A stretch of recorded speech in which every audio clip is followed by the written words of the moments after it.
The man in the middle, the man I believe is the most important senator in the country right now, is Pennsylvania's John Fetterman, because he is, maybe because of his size, able to hold on to what he believes are his principles. And he could be the deciding vote. Remember, this isn't about the House, it's about the Senate. And we are fortunate enough to have Senator John Fetterman joining us right now. Senator, Pennsylvania.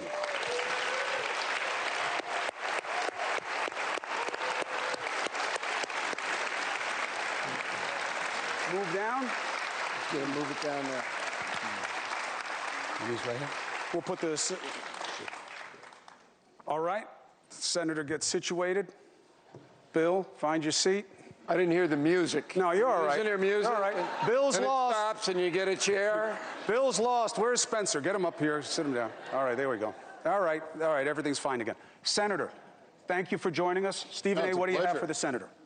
Was there a dress code? No, sir. I missed that. No, sir. We don't play that here. Not at your size. Okay, yeah. Two-part question. Number one, when the hell is the shutdown going to end? And number two, who's most culpable for the shutdown taking place to begin with? What, the shutdown? I think right now I'm only one of two Democrats that are voting to keep the government open. And now I have chose to do that because I think it's like a core responsibility as a senator to keep our government open. The Democratic Party, my party, the Republican Party, they have different priorities. And that's how democracy, you sort those things out. But you don't hold shutting the government down as a hostage. Why are you a Democrat, though? And I don't say that being a wise guy. You support Israel, correct? Yeah, well, Okay. I do, and that's been isolating too. All right, because but look, you support Israel, and the progressives don't, generally speaking. You are for a very rigorous defense against Putin in Ukraine, correct? You want to stop him, right? Oh, yeah, of course. I mean, I would fully support. In fact, I just on social media, I encouraged President Trump to provide tomahawks to the Ukrainians. Okay. I mean, it's like he is probably the only person in the world that could end this terrible war. And I think, why can't we all agree that that's necessary? You're not a wild spender. You want to get the debt under control. So why are you Democrat? Your party is against you on all three of those issues. Well, I mean, a lot of the things that maybe I really believe in calling balls and strikes, and I think I want to follow the truths. You know, and why aren't you an independent then? Well, I mean, those are some independent thoughts, but overall, I mean, you have to pick one side, Republican, Democrat. That's always been my party. And Bill, let me just say, it's like I'm the only Democrat in my family. I grew up in a conservative part of Pennsylvania, and I grew up and I know and I love people that voted for President Trump, but they are not fascists.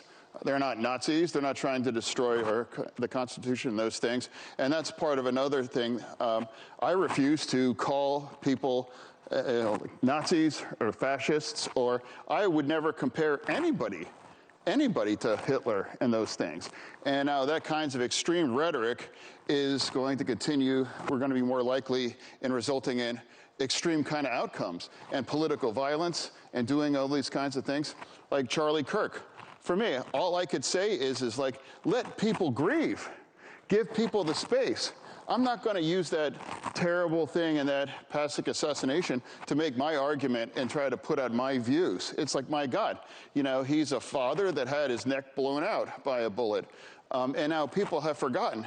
President Trump was, in my state, was shot in the head. And if that would have, could you imagine where our nation would be if he was hit in the same way with Kirk? We really got to turn the temperature down. And we can agree to disagree on these kinds of things. But right now, shutting down the government, I just can't take it that. So what do the Democrats, your contemporaries, say to you when you say that to them? What do I say to them is like... No, what do they say to you when you say that? What do they say to me? Yes. Yeah, well, parts of my base are angry with me.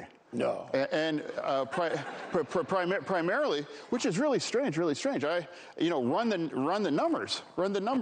I vote, I think, 90% plus Democrat, but they're angry, and it's like, but I, with my base, very, very angry about me being fully, unapologetically supportive for Israel. And that really pushed that. I've backed Israel through this entire thing. Now, of course, it's heartbreaking in the tragedy in Gaza and what's happened to the innocent Palestinians. Now, for me, I blame Hamas and Iran and Hezbollah and some other people. They'll believe Israel, and I refuse to do that. Let's get an audience question. Varian, please. Where are you from, and what is your question for the senator? Good evening, gentlemen. Great to see you again. Darian Roget from the great state of New Jersey. Drove down just to see you guys. I saw you guys at Westbury in Long Island on the Three Americans tour, thanks to Bill, a few months ago. Pleasure to be here. So my question is about the leaderless, rudderless, dilapidated state of the Democratic Party at the moment. And I can say this as a Republican, I'm elated by that, but I also believe we do need two robust political parties in this country, at least. So do you think the Democratic Party will eventually moderate a la Bill Clinton circa 1992 and find a political third way eventually by the time of the 2028 presidential election?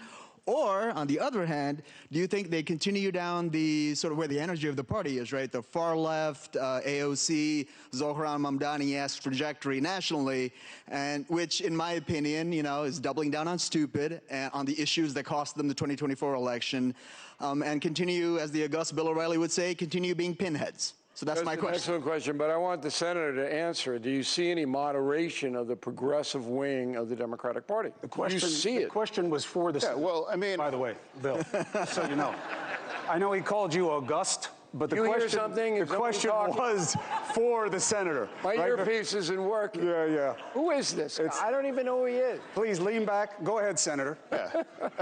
Well, you know, if you're thinking about winning the election, you know, and so now that's all going to come down to 7 or 8 states. And that's really that matters. And I would like to remind everybody, because we all know that Trump ran the table, all of those kinds of states. And now you can't ever forget, these are the states that are going to determine who's going to be the next administration. And now a lot of the things, the extremism that people turned their back in 24, and that's how we kind of came up short. I mean, you know, I campaigned for thousands of miles across Pennsylvania for Vice President Harris. And it was going to be incredibly difficult. You could just feel the energy there. And people really have connected there at a very fundamental level. And that's what I tried to explain to my party. And I'm trying to explain to the party right now. It's like, this is why we lost. And this is where we need to be to continue to win for these things. And there are parts of extreme things emerging clearly on those things.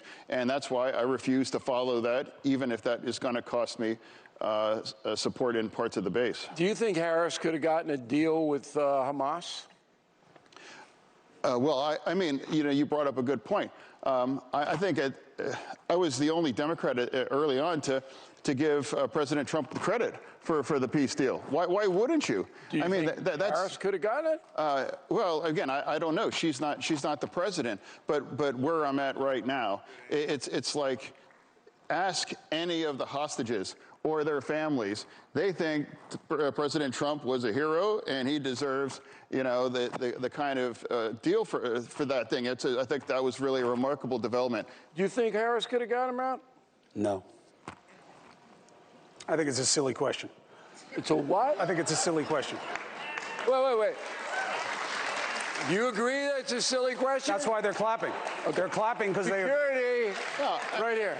I think the most important point is just realizing who did it, not hypothetically or anything. I'm saying it's like, here's what happened. And there are actual members of my party that have refused to even acknowledge that this was significant. Well, you know, and that's for me, where it's like, hey, you know, our politics might be different, but this was a significant development. Okay. And now also it's what Israel was able to accomplish. You know, they had to neutralize Hamas, Hezbollah, Houthis, and Iran. And also another thing, the Iranian nuclear facilities.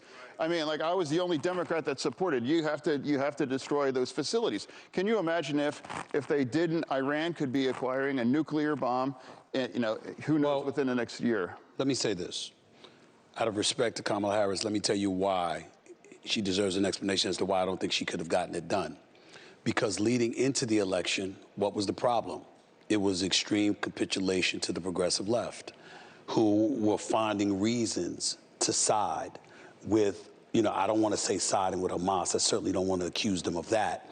But it just seemed like whatever they wanted, the left that wasn't far left was leaning more left. And so because of that, why should we believe that all of a sudden she'd get into office and she'd forget what she thought got her there? That's the only reason I'm saying that. Having said that, I'd like to get back to the person that asked the question, and I'd like to remind them that's part of the problem, respectfully, when you're calling them pinheads and going through all of this other stuff. See, that kind of name calling feeds into things. Yeah, but he did it in a funny way. Let me explain what yeah, it's a funny way. It wasn't malice. I didn't say he was malice. I didn't say there was malice. What I'm saying is that you have to take into consideration how the other side is going to react to it. When I think about the Democrats right now, you ask the question as to what change is going to take place. Will they change? Could they ever change? Well, a lot of that depends on the midterm election. If they lose the midterm election, they'll change. They got no choice if they want to have a shot in 2028. If they don't, they get blitzed like they did in 2024. Then guess what? It's going to incentivize them to change. So it all depends on the midterm election. Did you hear what he said about the Mets?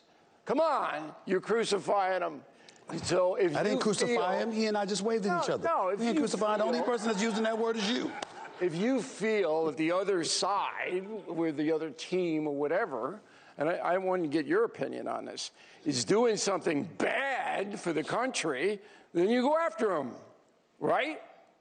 Yeah, well, it's like that's why shutting the government is really what the Democratic Party wants to do. And I follow country, then party, and it's the wrong thing for the country in a period of chaos. I refuse to vote to shut our government down. I absolutely would love to have.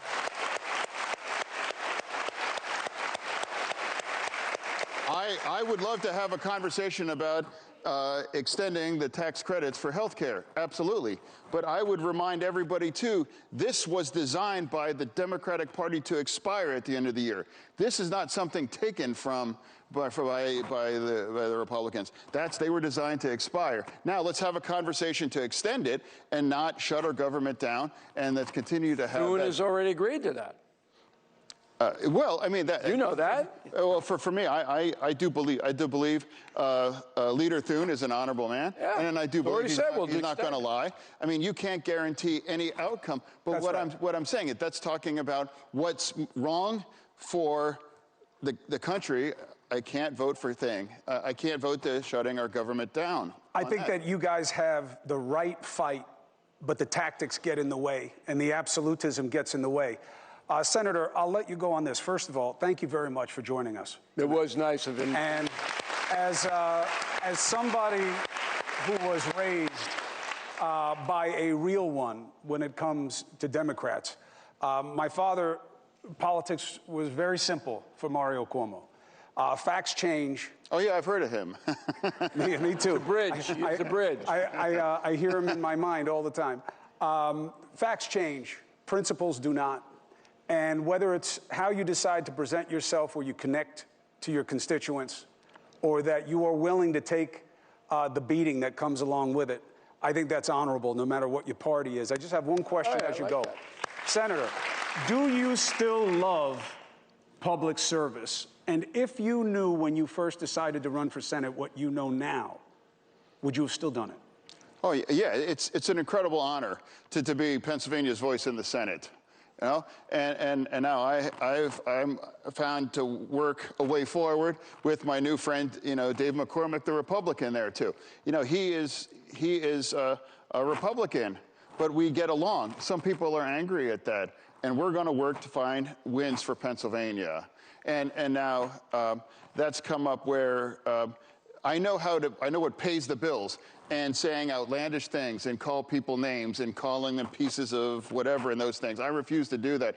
You have to find to work people together. And I was able to work with Secretary Duffy, and I was able to unfreeze $1.3 billion of projects in Pennsylvania. That's a significant win, because that's why, to your point of, we have to work together for these constituents. I know that's not about the clicks online. It's about real jobs, real projects that impact real Pennsylvanians. When you're crossing a bridge or these things, it's like, are you a Republican or Democrat? We're all driving over these kinds of things. So these are important projects, and that's why I refuse to just call someone a name, and we have to find for wins, and that's where we're at. Senator John Fetterman, thank you for joining us on News Nation. Thank you for watching. Subscribe below and download our News Nation app right now on your phone, and you will get fact-based, unbiased news for all Americans.